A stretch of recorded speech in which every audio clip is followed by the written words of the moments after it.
Welcome to Daps Magic, Disney and Positive Stuff. I'm Mr. Daps, and I am so excited for today's episode because it's all about Star Wars. That's right, we are talking about Star Wars Galaxy's Edge and its expanded timeline. And anybody who knows me knows that I have been a fan of Star Wars since I was a little kid. Back then, we had to watch it on TV or record it with VHS players and all of that fun stuff. But before we get into all of the Star Wars stuff for this week, I'm going to take a moment to invite you to subscribe to this channel wherever you're listening to it or watching it. Also, if you'd leave me a rating, I would absolutely love that as well. And then most importantly, share this with anybody who you think would enjoy it as well. And then head on over to Daps HQ and we'll have more conversation about Star Wars, Galaxy's Edge, and the expansion of the timeline. Because I think there's a lot to talk about. In fact, more than we can talk about in just one podcast, but that is okay because we're going to give it a shot anyway. So here is what's happening. Shall we get into it? I think we should. On April 29th, Star Wars Galaxy's Edge will see its timeline expanded. Unless you happen to be going to Disneyland After Dark Star Wars Night the night before, in which case you will get to experience this a few hours early. And I will say just a few hours because this thing starts at 9 o'clock, goes to like 1 o'clock, if I recall correctly.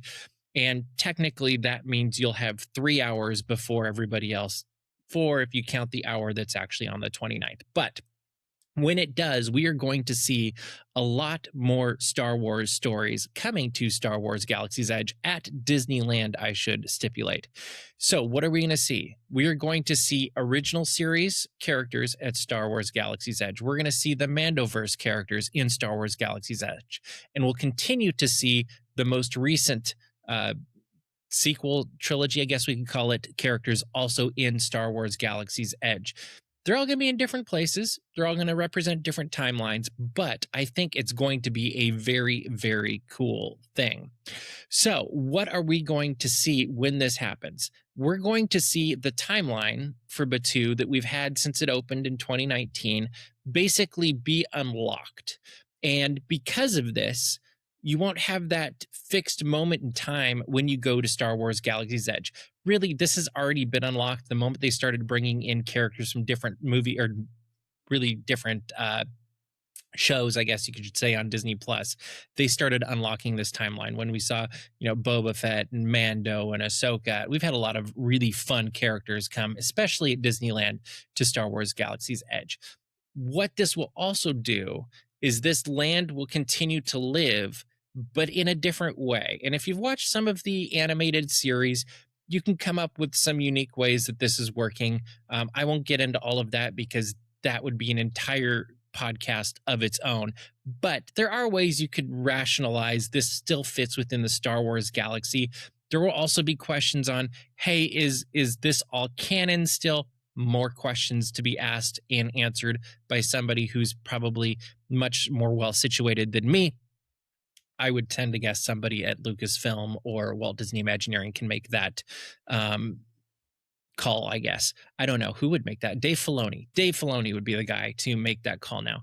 But what we're going to see is these different eras all living within this living land that's Star Wars Galaxy's Edge, and it will be a lot of fun. So with this unlocked version of Batuu, we actually have seen in books and stuff a lot of these characters visit Batuu. But here is what we're going to see now. The one that they led with really was Darth Vader and his stormtroopers. He will be coming to search for Luke Skywalker on Batuu. He's going to be in the place right where really most of us would expect him, by the TIE Echelon, coming in where previously the Resistance, or not the Resistance, the First Order was coming to Batuu and Black Spire Outpost. If you've been watching TV at all lately, they're already teasing this. There's an ad for this kids' summer deal that they have for $50 a day for kids to go to the Disneyland Resort. And this advertisement actually shows Darth Vader in Star Wars Galaxy's Edge with his stormtroopers. And if you look closely, I believe you can still see the First Order banners in the background. You can't see the logo, which I think is the way they got around this. But I was amused when I noticed it during a baseball game earlier today, actually. But he will be in that area not a huge surprise. It's kind of keeping that corner of Star Wars Galaxy's Edge, the villain's corner, if you will. Um, I wouldn't be surprised if we see him also kind of go into the areas that currently Kylo Ren can be seen looking for resistance spies. And that would not be a surprise at all. I would also not be surprised if he has something similar that he's doing where he's looking for rebel spies or something. Like I think there will be something happening, something immersive, something simple. Hopefully there will be a moment of arrival for Darth Vader, because I think that would be super cool too. And little kid Mr. Daps would just geek out about that, because ever since I first saw him showing up for Jedi Training Academy, he was kind of the foil for the whole training. I have thought seeing him interacting and living in the story would always be a really, really cool thing. So I'm very much looking forward to that. I think it's going to be absolutely fantastic. It might be one of my favorite things that will be part of Star Wars Galaxy's Edge once it finally gets this expanded timeline. Then head on up. Imagine you're walking into Star Wars Galaxy's Edge. If you've been on a tour, if you've actually been to Disneyland Star Wars Galaxy's Edge, imagine you're walking up and you're going past the cantina, and there it is, the Millennium Falcon. It's that thing that we all dreamed we would never see and all wished that someday we would. And then Disney made it possible with Star Wars Galaxy's Edge. So we see the Millennium Falcon, and there, right around the Millennium Falcon, we will find in these general areas, we will find the original trilogy characters, mainly Han Solo and Princess Leia. Luke could be around that area too. He might be a little bit over by the by Savi's. We will see. We will find out. But the big three, they're gonna be there. The ones that from the original three movies. And I wouldn't be at all surprised if occasionally you see Chewbacca there, because one great thing about Chewbacca is he's been just about in every timeline, so you can kind of throw him anywhere. But you are going to get to see Han Solo somewhere near the Millennium Falcon, and I think that's, if there wasn't anything else happening with this expansion, that might be the coolest thing that's coming, and I can't wait to see that. You also see Princess Leia, and you will also see the Luke Skywalker. This will be the Luke Skywalker that is more, I guess you could say, mature and a little bit. I kind of think this is taking place right after the original trilogy. So like they've had their big adventures together, and now they're on Batuu. Yes, there's a little bit of that weird, how does a timeline all fit? But that's where, use your imagination. That's half of the fun of Disneyland anyway, right? And so that will be in that area. Already the cantina, Oga's Cantina, has been updated to kind of make it more timeless. And there were some references to the First Order that have been dropped. And I think the Halcyon references were also dropped. And I would not be surprised at all if we see some updates to the music that fit into the storylines that are being added to Star Wars Galaxy's Edge as well. So then we keep moving along. We're heading over to the marketplace in that kind of middle area of Star Wars Galaxy's Edge in Batuu. And that is where we're going to start finding the Mandoverse characters. And that might be Ahsoka Tano, that might be the Mandalorian and Grogu. We might even get something else, just because we do have a new movie coming out with the Mandalorian and Grogu. And so there could be, these surprise and delight characters that pop up at Disneyland in Star Wars Galaxy's Edge as time moves forward. And as we get to see what this kind of flexible land you can really do.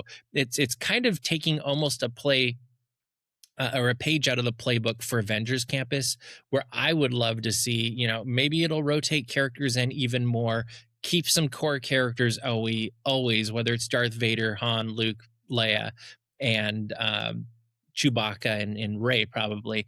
But I think you could see some moving around of other characters. Maybe it's Mando and Grogu, maybe it's Boba Fett.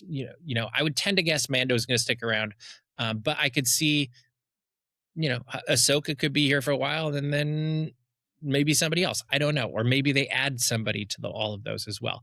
They haven't officially announced that yet, but The ones they have announced currently are the ones that we're talking about with Mando and Grogu and Ahsoka in that middle section. And then you head on over to the Resistance camp, and that is where you'll find Rey. You'll probably find Chewbacca over there, I would assume as well. Just looking at how it would all balance out, because then you have a couple of characters in each part of the land, and I think that just adds to the immersion and it brings the land to life that much more. And I think that's something that's really exciting. And if they weren't doing anything else with the land, that's exciting on its own. And because who doesn't imagine as a Star Wars fan seeing Han Solo with the Millennium Falcon? Like, that is such a bucket list dream, I feel like. And I can't wait to, like, of all of the things that are coming, that might be what I'm most excited about. Just because it's kind of one of those things, when we first heard about Star Wars Galaxy's Edge a decade ago, maybe a little bit more, I think there were things that we were all thinking about what we would imagine would be in Star Wars Galaxy's Edge. So we see this image, and I think the Millennium Falcon was on it. So in your brain, you're automatically going, oh, well, Han and Chewbacca and maybe Leia and Luke, all of these characters are going to be there, and they're going to be chased by Darth Vader, perhaps. And then when they weren't, I don't know that it was a bad thing, but I also think it might have been a missed opportunity. And I'll get into a little bit more of that in just a minute. But all of that's going to be very fun. And then they're going to update the atmosphere and the land itself. And this is, I think, a secondary win on the part of Disney and Lucasfilm as they're expanding this timeline. Because along with dreaming of seeing Han Solo and the Millennium Falcon, there's another thing that is as much of a character as anything else is in Star Wars, and that is the music of John Williams. And when the new land opened, it did have music of John Williams. In fact, it's a beautiful new score, and it's absolutely beautiful. But you don't really hear it flushed out anywhere. Like, you hear it a little bit when you're in Millennium Falcon Smuggler's Run, and there's a couple other places where you hear John Williams music, but it's not in the land as you're going through it, and it's not making Star Wars come to life in the way that you would normally expect. Like, I think we all know that the characters in Star Wars aren't hearing the Star Wars theme as they're, running down the hall facing off against stormtroopers of the Death Star, but we hear it, and we kind of have that expectation that when we go and we experience a Star Wars story, that we're gonna still hear it. I mean, we hear it in Star Tours. We've heard it for decades in Star Tours. You hear it in Millennium Falcon Smuggler's Run. You hear it in Rise of the Resistance. And I think there was I don't know if it was an expectation, but I think some of us, there was that sense of like, this is amazing. I kind of wish there was John Williams music in it. And I think for some people that were, maybe older than me and really like connected with it even more, there was that sense of like, well, where's the John Williams music? And so I think this is as much as bringing Luke and Leia and Han into this story, and Darth Vader, bringing their music in is going to do something that's absolutely incredible as well. And I love the thought of hearing the themes that John Williams has created over the last, 5 decades into this land, and hearing how they do that and how it connects with what's going on around it, and how they make it in world, but also our Star Wars world that we know and love. So that's going to be very fun to see as we hear, the Imperial March, or we hear the Force theme, and a lot of things like that. We'll also have some updates to the physical, I guess you could say, areas of the land. Obviously, it's not going to be the First Order area around the TIE Echelon anymore, and already Black Spire surplus is our First Order cargo has been turned into Black Spire surplus. And so this is now a kind of a military salvage operation where you can buy anything from the Galactic Civil War. And it really opens a lot of doors for being able to have merchandise from a lot of different parts of the Star Wars story. And I think that's going to play out pretty well. And it'll be fun to see how that works too. They're also going to update Savi's workshop a little bit and connect Luke Skywalker's interest in the gatherers from Savi's and the history of lightsabers. So I would expect to see the story tweaked with that a little bit. And I wouldn't be, that's another place I would not be surprised if we see Luke Skywalker out in that area outside of Sabi's, and that's where actually I met him for the first time for Season of the Force, and during a media event. So I would not be surprised if that happens there as well. And I think that could be a very exciting thing to see and experience as well. There will also be some other props and stuff changed throughout the land that you can expect to see. When you go on up to Oga's, probably the same. Like there'll be changes and there'll be things that stay the same, and that'll be fun. I also think the nighttime elements of the land are going to connect even better. They were loosely connected in kind of a. Here's what I will say. So we have Shadows of Memory Skywalker Saga, which is the projection show over the Millennium Falcon.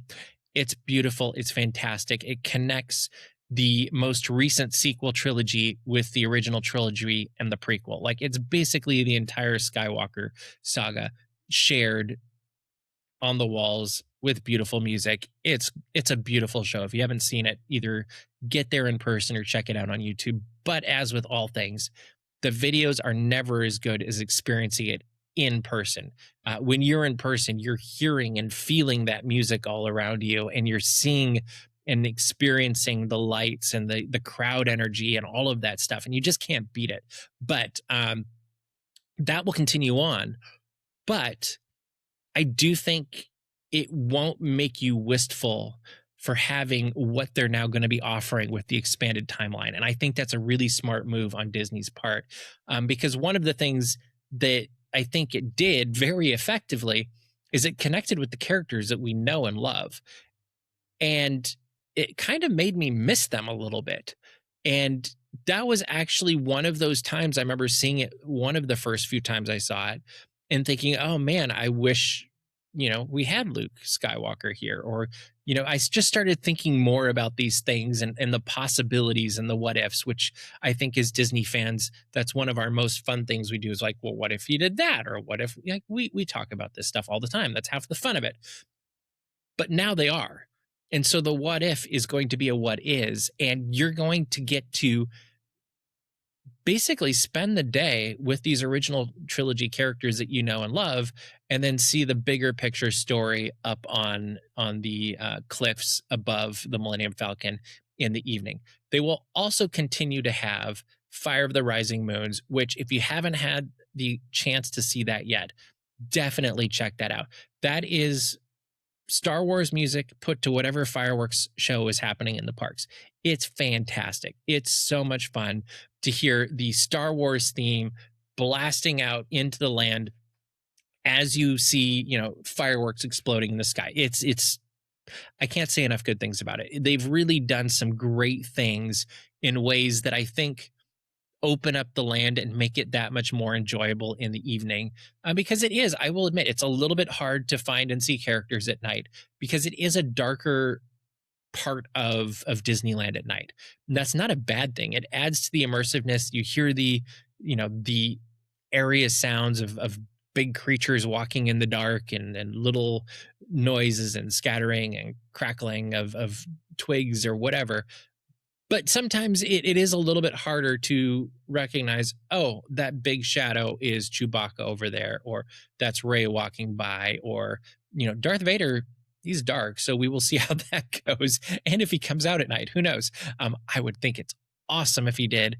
And I think there could be some really cool pictures and video if he is out at night with his stormtroopers, because I think you could do some really fun things with light, and he looks scary during the day. Imagine what he'll look like at night. So it will be absolutely fantastic to see that.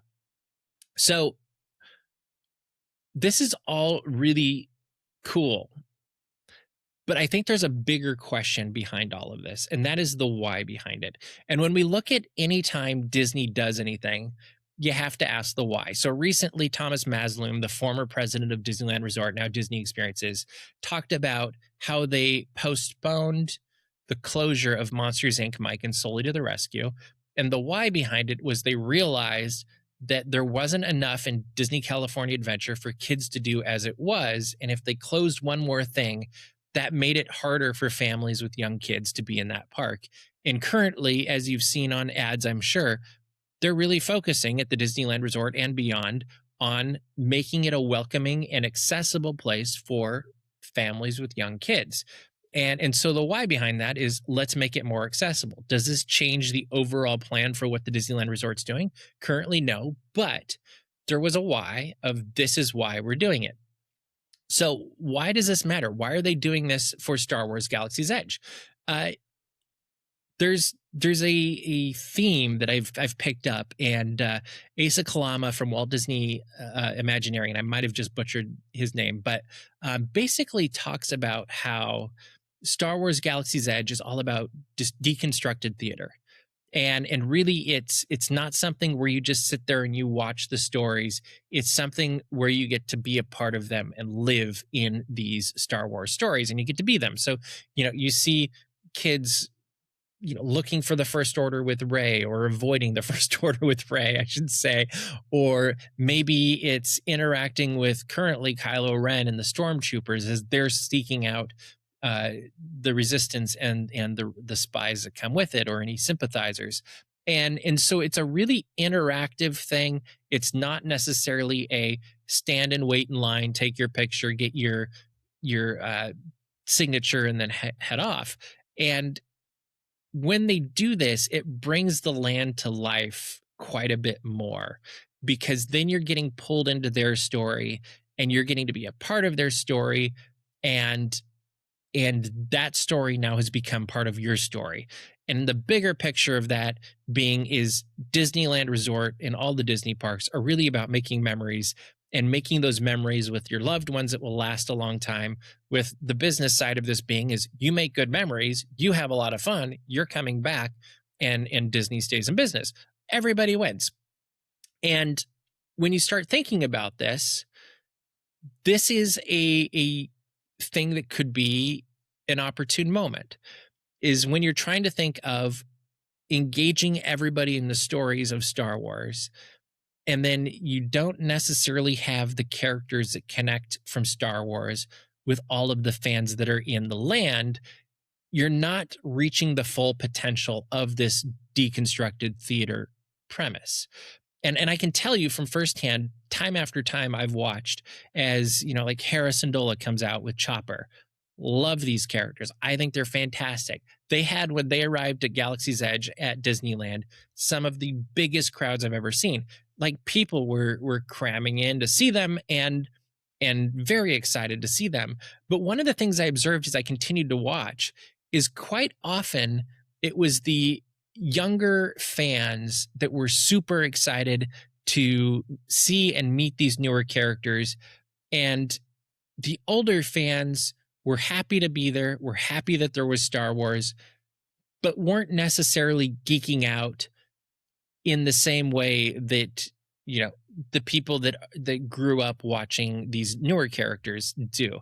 And that's completely okay. That's natural. And the first clue I got that maybe there was something more to this was when Boba Fett came to Galaxy's Edge. I saw a different demographic suddenly wanting to hop up and get in line. It was some of the dads, a lot of the dads actually, because they're like, oh, I know that guy.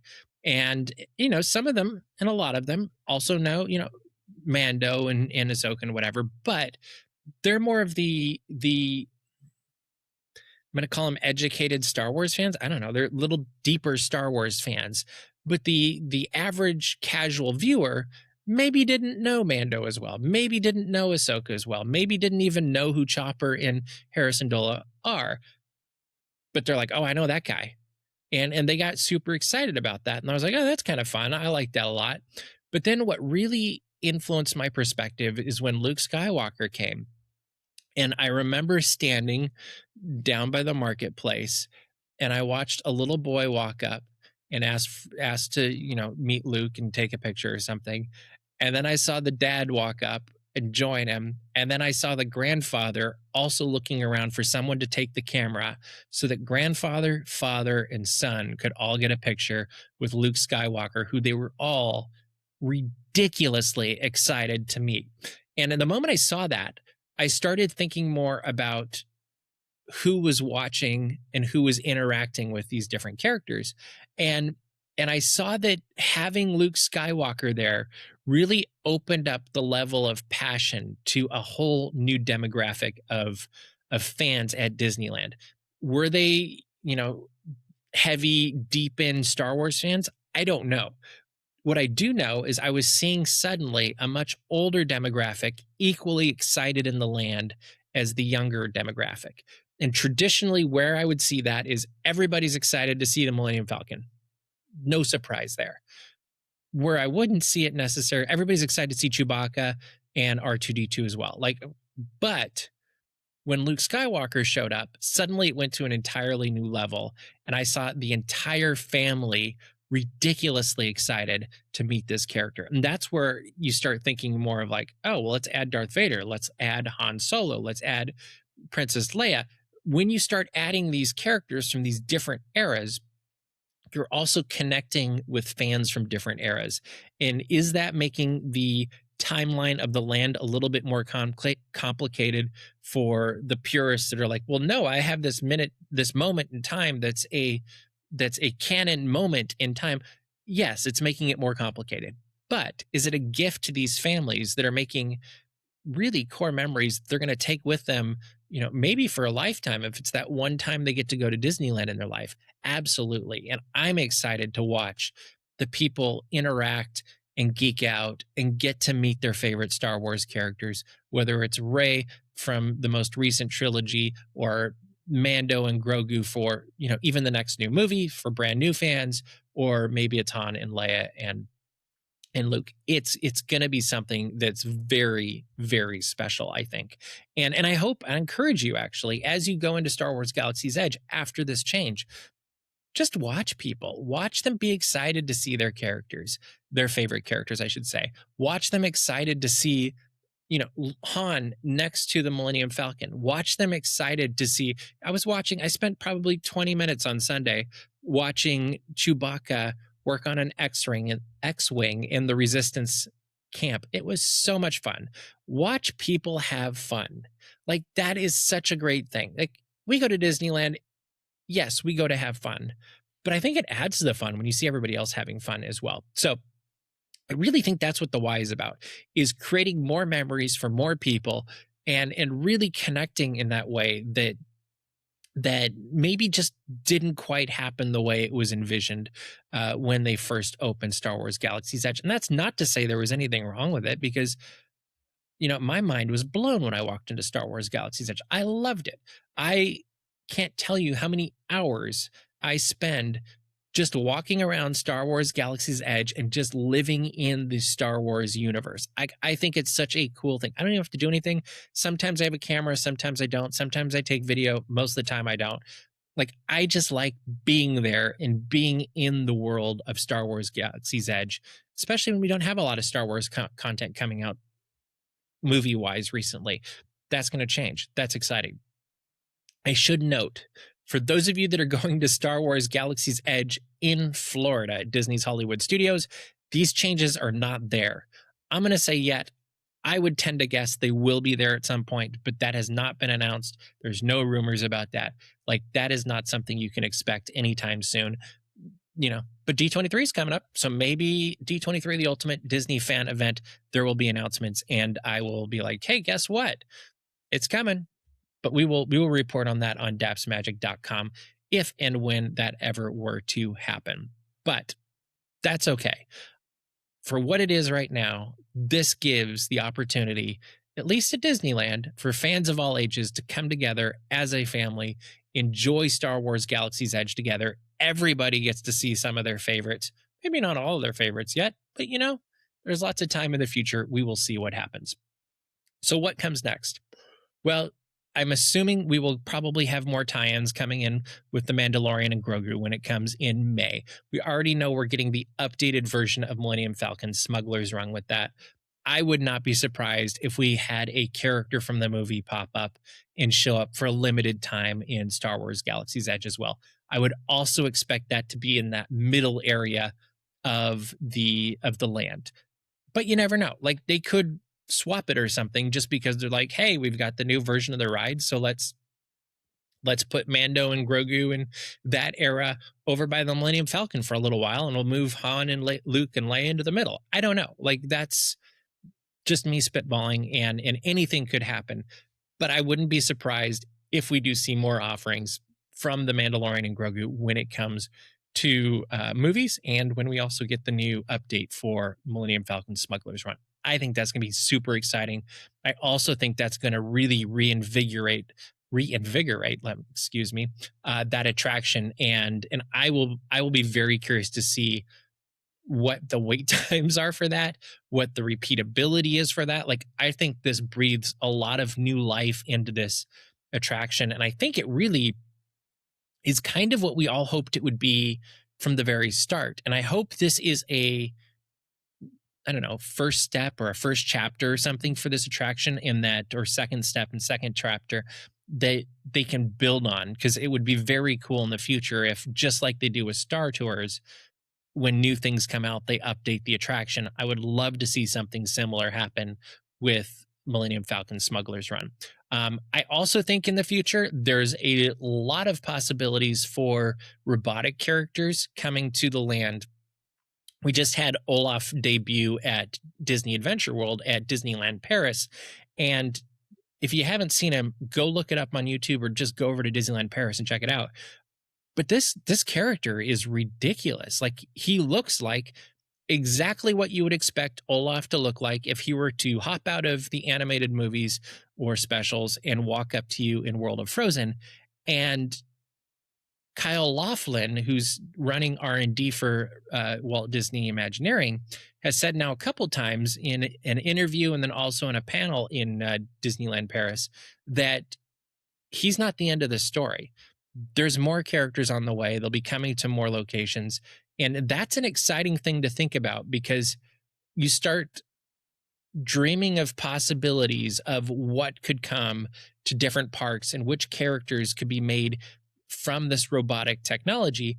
And there's a lot of robots in the realm of Star Wars that could come to life and be in Galaxy's Edge.